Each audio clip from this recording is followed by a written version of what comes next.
John Kerry victime d'un accident de vélo en Haute-Savoie. Le secrétaire d'État américain, 71 ans, s'est cassé le fémur droit. Il a été transporté à Genève et devrait être rapatrié aux États-Unis dans la journée.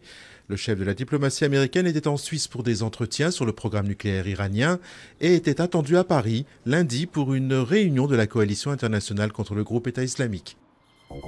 Fusillade mortelle près de Metz en Moselle. Un tireur fou en état d'ivresse, selon la police, aurait ciblé des passants au hasard dans la rue. Bilan: un mort, une jeune femme de 25 ans et 2 blessés graves. L'auteur des coups de feu a été maîtrisé à l'aide d'un taser par les forces de l'ordre. Les électeurs du Pontet dans le Vaucluse de nouveau appelés aux urnes. Après l'annulation de l'élection municipale de mars 2014, qui avait vu la victoire du Front National avec Joris Hébrard, le parti de Marine Le Pen espère de nouveau s'imposer. Si aucune majorité ne se dégage, un second tour sera organisé le 7 juin.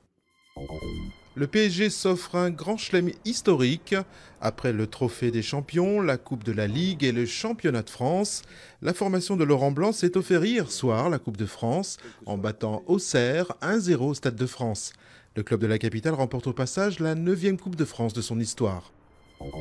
L'aventure continue pour Solar Impulse. L'avion à énergie solaire s'est envolé de Chine la nuit dernière pour Hawaï, la plus périlleuse étape de son tour du monde. Un pari technique mais aussi humain.